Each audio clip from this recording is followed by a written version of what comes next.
देखिए next topic है आपका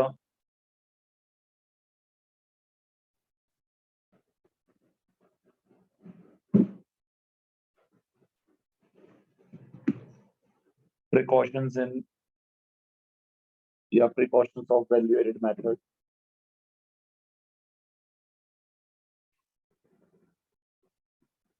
वैल्यू एडेड मेथड के अंदर हमारा जो फॉर्मूला था नेशनल इनकम का वो होता है value of output minus intermediate consumption is equals to value added. और ये value added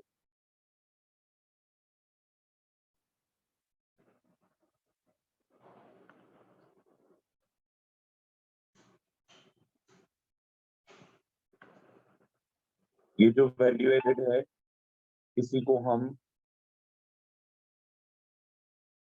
GDP at MP कहते हैं।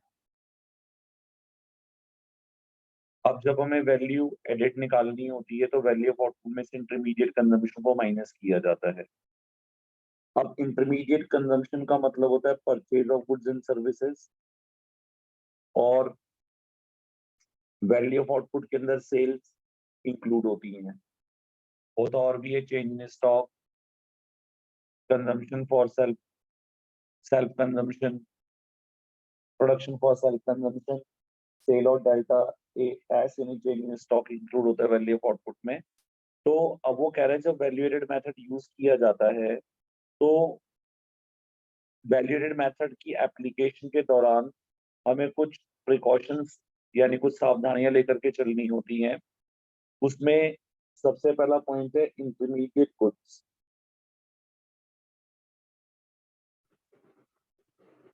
नेशनल इनकम के अंदर value of final goods and services को इंक्लूड किया जाता है, तो इंटरमीडिएट कंजम्पशन को नेशनल इनकम में इंक्लूड नहीं करना है, इसीलिए क्योंकि फाइनल गुड्स की वैल्यू को नेशनल इनकम में इंक्लूड किया जाता है और फाइनल गुड्स की वैल्यू के अंदर इंटरमीडिएट कंजम्पशन की वैल्यू ऑलरेडी इंक्लूड होती है।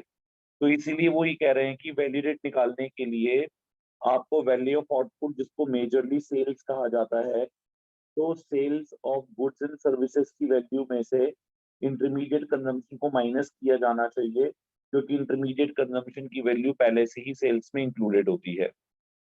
सेकेंड प्रिकॉशन है इसमें, ये फर्स्ट आपको क्लियर है ये वाली पॉइंट क्या? Yes sir. नेक्स्ट है इकोनॉमी में अगर सेकेंड हैंड गुड्स की सेल परचेज होती है तो इसको नेशनल इनकम में इंक्लूड नहीं किया जाता है, क्योंकि जब उसको फर्स्ट टाइम गुड्स को सेल किया गया था तो उसको हमने ईयर ऑफ प्रोडक्शन में या ईयर ऑफ सेल में उसको हमने उस पर्टिकुलर ईयर की नेशनल इनकम में इंक्लूड कर लिया था। इसीलिए अब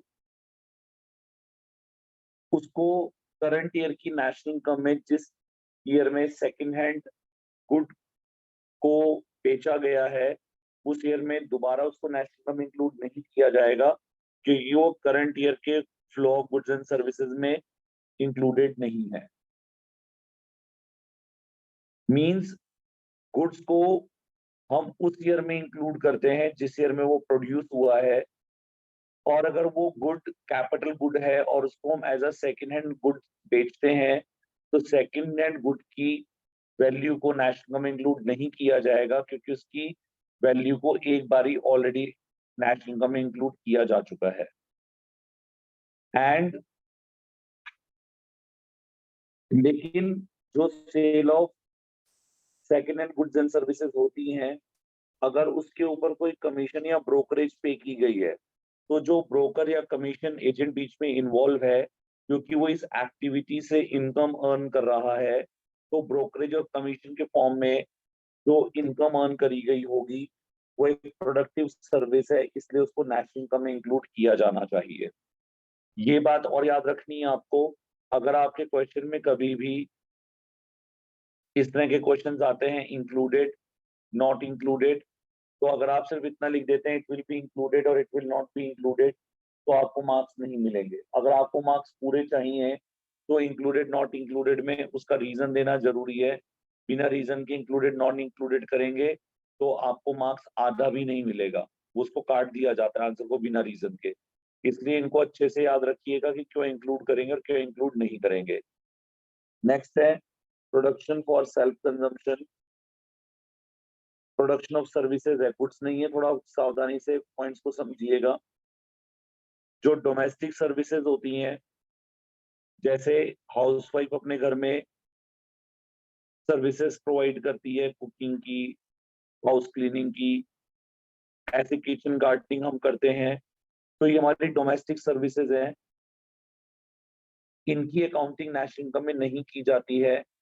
वो ये कहते हैं क्योंकि ये सर्विसेज मार्केट में, या ये सर्विसेज मार्केटेड नहीं हुई है, इनको मार्केट में नहीं बेचा गया है, इसीलिए इनको नेशनल इनकम इंक्लूड नहीं करेंगे।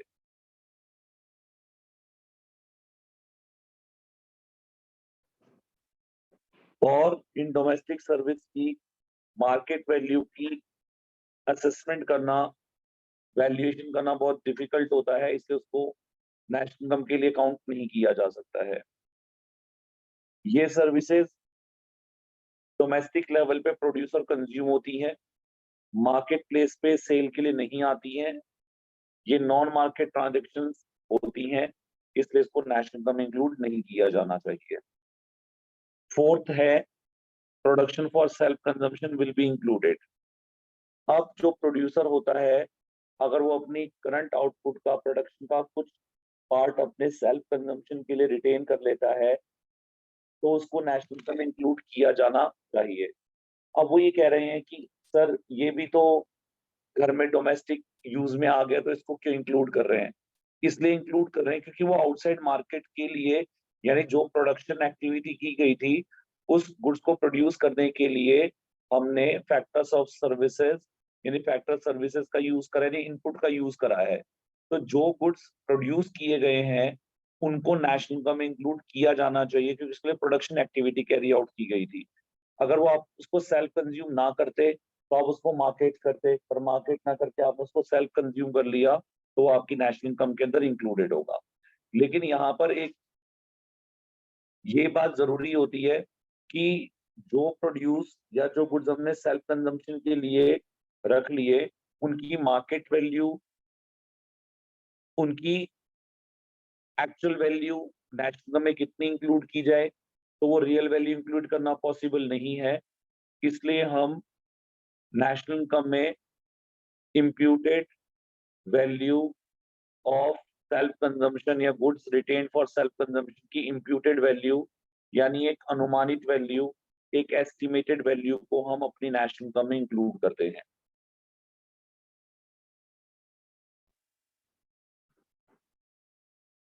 देन इसके बाद owner occupied houses should be included. थोड़ा आउट ऑफ द वे जाकर के थोड़ी सी बात बतानी है।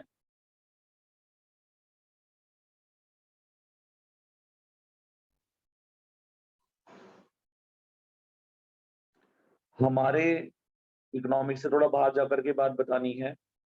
हमारी कंट्री की गवर्नमेंट का, इनकम टैक्स डिपार्टमेंट का एक रूल है कि अगर आप किसी घर में रहते हैं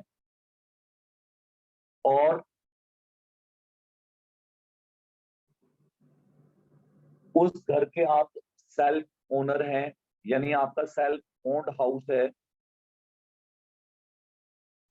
तो क्योंकि आप उसमें रह रहे हैं, तो इसलिए उस हाउस को इनकम टैक्स की वैल्यूएशन से अलग रखा जाता है।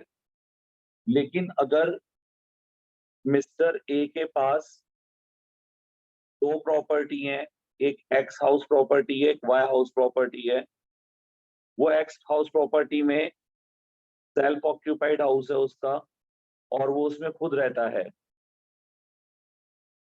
ये उसका सेल्फ ऑक्यूपाइड हाउस है और वो इसमें खुद रहता है। अगर तो गवर्नमेंट या इनकम टैक्स डिपार्टमेंट कहता है कि ये इनकम टैक्स के लिए एग्जम्प्ट है, ये इस घर के ऊपर कोई इनकम टैक्स नहीं लगेगा। आप बोलोगे सर घर पे इनकम टैक्स कैसे लगेगा, वो भी नेक्स्ट 30 सेकंड्स में आपको समझ आएगा।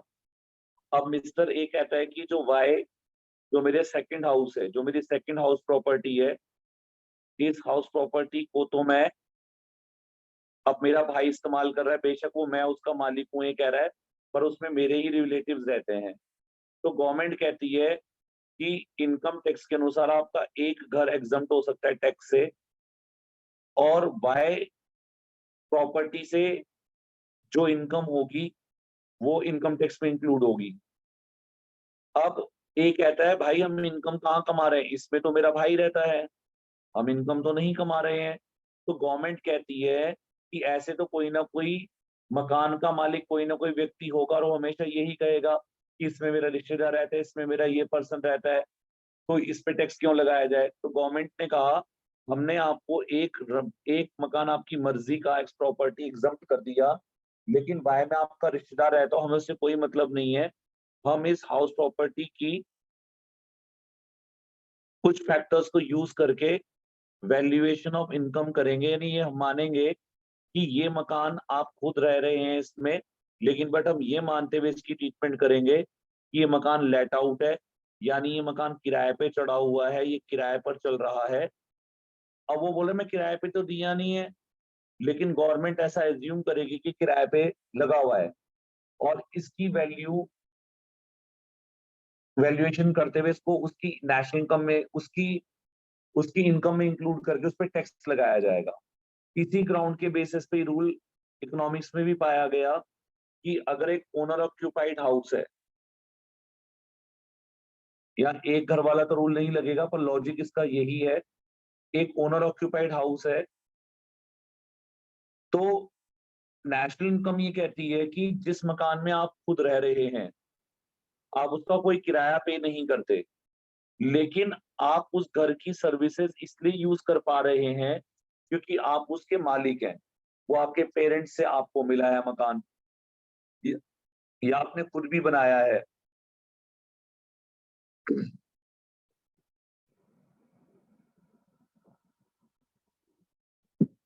और आप इसका कोई किराया नहीं पे कर रहे हैं।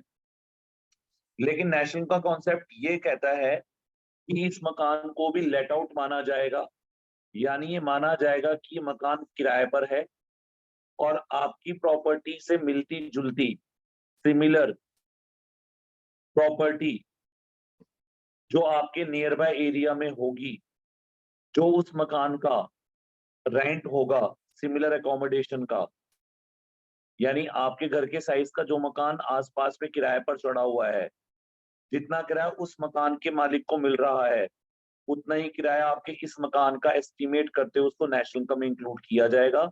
इसको इम्प्यूटेड रेंट कहते हैं, ये बहुत इंपॉर्टेंट कॉन्सेप्ट है। तो imputed rent of self occupied house must be included in national income. फिर नेक्स्ट है, थर्ड कंपोनेंट था सेल वैल्यू ऑफ आउटपुट, में sale plus self consumption include होगा और चेंज इन स्टॉक को इंक्लूड होगा। वो कह रहा है जो स्टॉक आपने के पास करंट ईयर में अनसोल्ड रह गया, वो आपकी इकोनॉमी में कैपिटल फॉर्मेशन माना जाएगा, increase in value of goods and services माना जाएगा, क्योंकि वो करंट ईयर में प्रोड्यूस हुआ था, इसलिए उसको नेशनल इनकम में इंक्लूड किया जाए या किया जाएगा। और अगर आप शेयर्स, बॉन्ड्स, डिबेंचर्स, मींस अगर आप कोई भी सिक्योरिटीज की सेल परचेज करते हैं, वो तो केवल मनी का फ्लो एक जगह से दूसरे जगह जा रहा है, लेकिन ये गुड्स की कैटेगरी में नहीं आते हैं। यानी जो सिक्योरिटीज हैं, शेयर, डिबेंचर्स, बॉन्ड्स, ये ना तो गुड्स हैं ना ये सर्विसेज हैं, तो इनकी सेल परचेज की वैल्यू को नेशनल में इंक्लूड नहीं किया जाएगा, क्योंकि flow of goods and services में कंट्रीब्यूशन नहीं दे रहे हैं। लेकिन जो ब्रोकर इनको खरीद और बेच रहा है, यानी जो ब्रोकर इन फाइनेंशियल एसेट्स के एक्सचेंज में पार्टिसिपेट कर रहा है और कमीशन अर्न कर रहा है, उसको उसकी नेशनल इनकम में प्रोडक्टिव सर्विस मानते हुए इंक्लूड किया जाएगा। दोबारा बताना है, मैं दोबारा बताऊंगा बेटा, और अगर क्लियर है तो नेक्स्ट टॉपिक पे जाएंगे। सर क्लियर है। जोएश क्लियर है बेटा ये?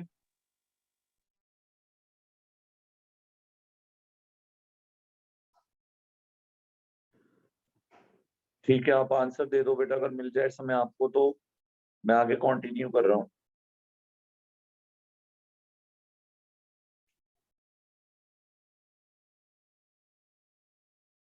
गुड्स अगर सेल्फ कंजम्पशन के लिए प्रोड्यूस होंगे, ये तो नेशनल इनकम में इंक्लूड होंगी, लेकिन अगर डोमेस्टिक सर्विसेज जनरेट होंगी, जैसे हाउसवाइफ की सर्विसेज हैं, या एक डॉक्टर अपने घर में ही अपने बच्चों का ट्रीटमेंट कर देता है, एक टीचर अपने घर में अपने बच्चों को पढ़ा देता है, उसको नेशनल इनकम में इंक्लूड नहीं किया जाएगा।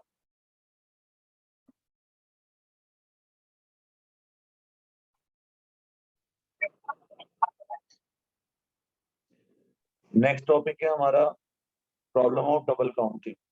ये काफी इजी टॉपिक है, इसमें कुछ ज्यादा कंफ्यूजन नहीं है।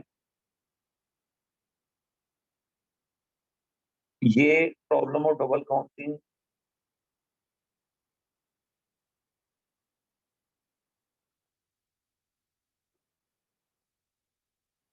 की प्रॉब्लम इस लॉजिक पर बेस्ड है कि हमारी कंट्री की नेशनल इनकम में सिर्फ value of final goods and services को ही इंक्लूड किया जाता है, value of final goods and services को ही इंक्लूड किया जाता है। अब problem of double counting arise तब होती है जब हम इंटरमीडिएट गुड्स की वैल्यू को फाइनल गुड्स एंड सर्विसेज की वैल्यू के साथ नेशनल इनकम में इंक्लूड कर लेते हैं। अब इस प्रॉब्लम को इस एक एग्जांपल से समझते हैं। यहाँ पर वो कह रहा है कि यहाँ पर 4 डिफरेंट एंटिटीज या यूनिट्स इस एग्जांपल में इन्वॉल्व है। एक फार्मर, एक मिलर, एक बेकर और एक हमारी तरह कंज्यूमर। बेकर ने, फार्मर ने व्हीट प्रोड्यूस करी और वो 500 रुपए में उसने व्हीट सेल कर दी, तो ये इसकी वैल्यू ऑफ आउटपुट है। मिलर ने उस गेहूं से आटा बनाया अपनी मिल में और उसने आटा बना करके आटा 700 रुपए में बेच दिया, ये मिलर की वैल्यू ऑफ आउटपुट यानी सेल है। मिलर ने आटा बेकर को बेचा, बेकर ने उसकी ब्रेड बना करके बेकर ने उसकी ब्रेड बना करके 1000 रुपए में बेच दी, इसकी वैल्यू ऑफ आउटपुट 1000 हो गई। अब जो वैल्यू ऑफ इनपुट जिसको इंटरमीडिएट कंजम्पशन कहते हैं, तो फार्मर का इंटरमीडिएट कंजम्पशन 0 है, तो इसकी वैल्यू एडेड जो है वो 500 है। जो मिलर है उसकी इंटरमीडिएट कंजम्पशन व्हीट की परचेज के फॉर्म में 500 है, तो उसकी वैल्यू एडेड 200 है। और जो ब्रेड बनाकर बेच रहा है उसकी इंटरमीडिएट कंजम्पशन फ्लोर के फॉर्म में 700 है। 1000 में से 700 रुपए उसने ब्रेड कन्वर्ट करने में, परचेज करने के लिए फ्लोर पे लगाए, तो उसने 300 रुपए की वैल्यू ऐड करी। अब वो कह रहा है कि प्रॉब्लम ऑफ डबल काउंटिंग तब होगी जब मैं इस 500 रुपए को, 700 रुपए को और 1000 को, यानी 2200 रुपए की वैल्यू ऑफ आउटपुट को अगर मैं अपनी नेशनल इनकम कहने लग जाऊं, तो ये 2200 रुपए की नेशनल इनकम गलत हो जाएगी, क्योंकि इसके अंदर आपकी ये जो वैल्यू ऑफ इनपुट है जिसको इंटरमीडिएट कंजम्पशन है वो भी ऑलरेडी इंक्लूडेड है। वो कह रहा है अगर नेशनल इनकम की बात करी जाए तो सिर्फ आपको इसके अंदर जो डिफरेंट यूनिट्स ने वैल्यू एडिशन करी है 500, 200, 300 यानी 1000 रुपए की, इस वैल्यू एडेड को नेशनल इनकम में इंक्लूड किया जाना चाहिए।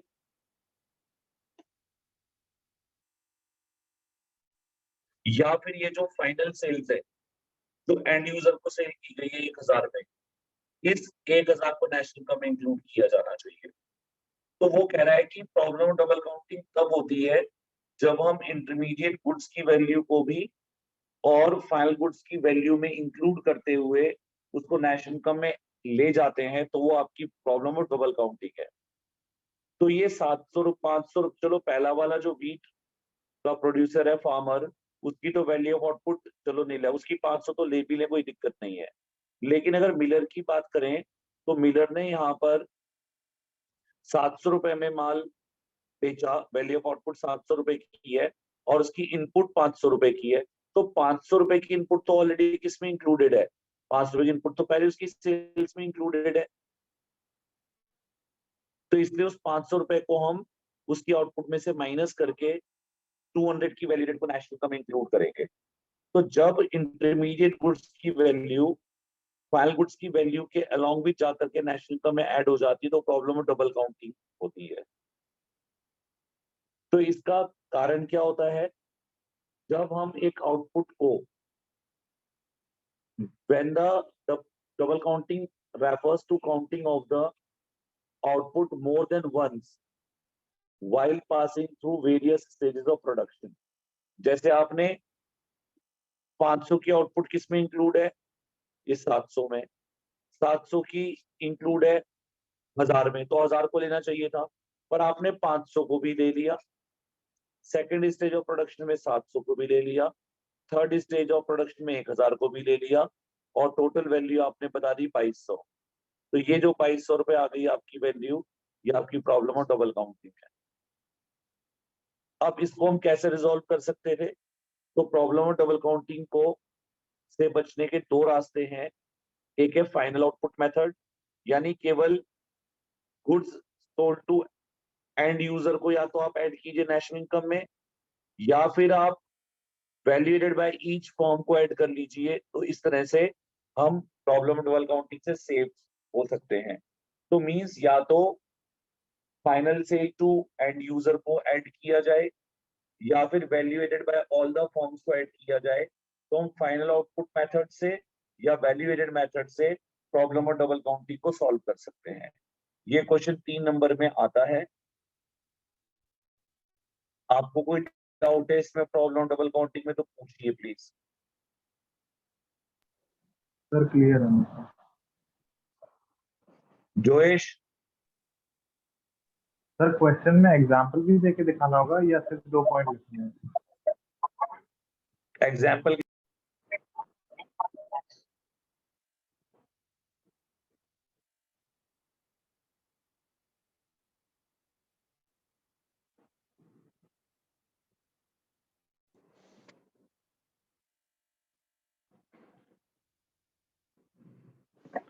नेक्स्ट टॉपिक है हमारा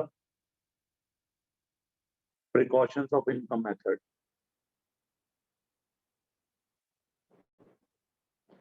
इनकम मेथड के अंदर फर्स्ट प्रिकॉशन जो हमें लेनी है नॉट इंक्लूडेड के फॉर्म में, वो ट्रांसफर इनकम है। आप अपनी लाइफ में कुछ एग्जांपल्स देखते हैं, जैसे स्टूडेंट्स को गवर्नमेंट या इंस्टीट्यूशंस की तरफ से या एनजीओ की तरफ से स्कॉलरशिप्स मिलती हैं, एनजीओ को डोनेशन मिलती है, चैरिटी मिलती है। ओल्ड एज स्कीम के अंदर अबव 60 इयर्स ऑफ एज के जितने भी देश के अंदर रहने वाले बूढ़े लोग हैं उनको 2500 रुपए पर मंथ के हिसाब से गवर्नमेंट पेंशन देती है। तो वो नेशनल इनकम में इंक्लूड नहीं की जाएगी। कारण है कि ये जो रिसिप्ट्स हैं ये यूनिलेटरल है। यूनिलेटरल मतलब वन साइडेड है। इसके अगेंस्ट जो रेसिपिएंट है इन इनकम का, वो रेसिपिएंट इनके अगेंस्ट कोई भी वैल्यू एडिशन नहीं करता है। यानी वो पैसे तो ले लेता है पर इसके अगेंस्ट वो कोई सर्विस रेंडर नहीं करता है, इसलिए इसको नेशनल इनकम में इंक्लूड नहीं किया जाना चाहिए।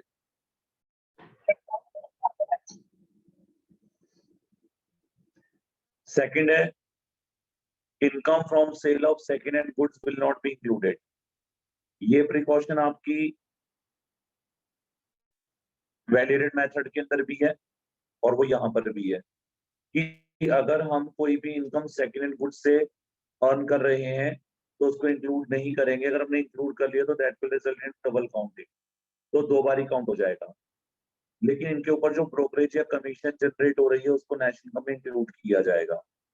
नेक्स्ट है income from sale of share bonds, इनको भी नेशनल इनकम में इंक्लूड नहीं किया जाएगा क्योंकि ये आपके पेपर क्लेम्स हैं, इसमें कोई भी flow of goods and services में एडिशन नहीं हो रहा है।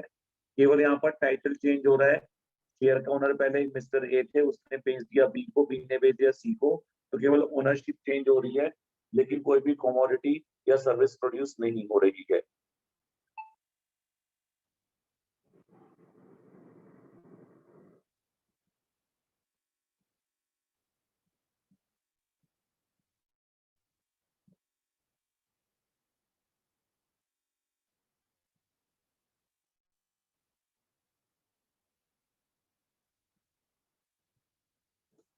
लेकिन इनके ऊपर पे की गई ब्रोकरेज या कमीशन को नेशनल इनकम में इंक्लूड किया जाएगा।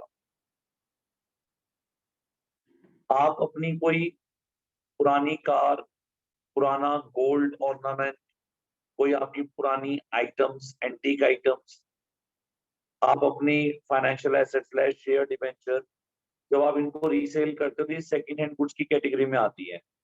तो इनसे होने वाली कोई भी इनकम जो होगी वो फैक्टर इनकम नहीं है और गुड्स एंड सर्विसेज के आउटफ्लो में रिजल्ट नहीं हो रही है, तो उनको नेशनल इनकम में इंक्लूड नहीं करेंगे। नेक्स्ट है विंडफॉल गेन्स। विंडफॉल गेन्स क्या होता है कि जैसे अचानक किसी को लॉटरी मिल जाए, कोई हॉर्स रेस में विनिंग हो जाए, आपने कोई बैट लगाई थी, आप उसमें जीत गए, तो ये प्रोडक्टिव एक्टिविटी नहीं है, इसलिए इनको नेशनल इनकम इंक्लूड नहीं किया जाएगा।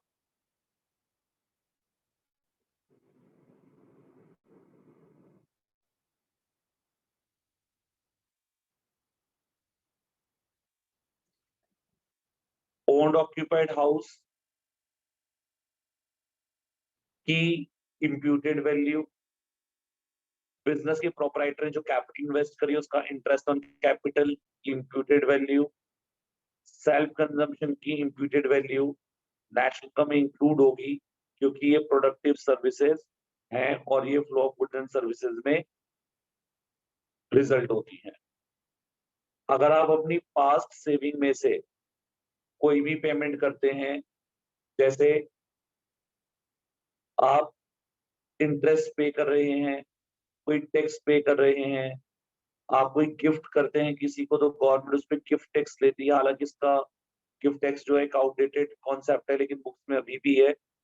डेथ ड्यूटीज हैं, किसी पर्सन की डेथ होती है तो आप एमसीएफ में जाकर उसका डेथ सर्टिफिकेट बनाते, तो आप उसको डेथ ड्यूटी पे करनी पड़ती है। तो ये आप अपनी पास्ट वेल्थ में से पे करते हैं या पास्ट सेविंग में से पे करते हैं जो ऑलरेडी आपकी नेशनल इनकम में इंक्लूड हो चुकी है। तो अगर आप अपनी पास्ट सेविंग में से कोई भी पेमेंट करते हैं तो उसको नेशनल इनकम इंक्लूड नहीं किया जाएगा क्योंकि वो current flow of goods and services का पार्ट नहीं है।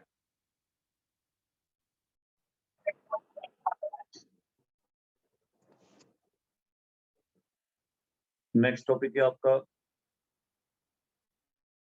Precaution of expenditure method. काफी सारे सिमिलर पॉइंट मिलेंगे आपको इसमें। इंटरमीडिएट गुड्स को नेशनल इनकम में इंक्लूड नहीं करेंगे, सेम पॉइंट है।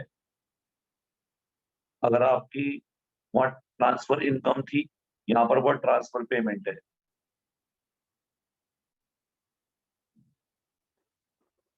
ट्रांसफर पेमेंट और ट्रांसफर इनकम सेम है।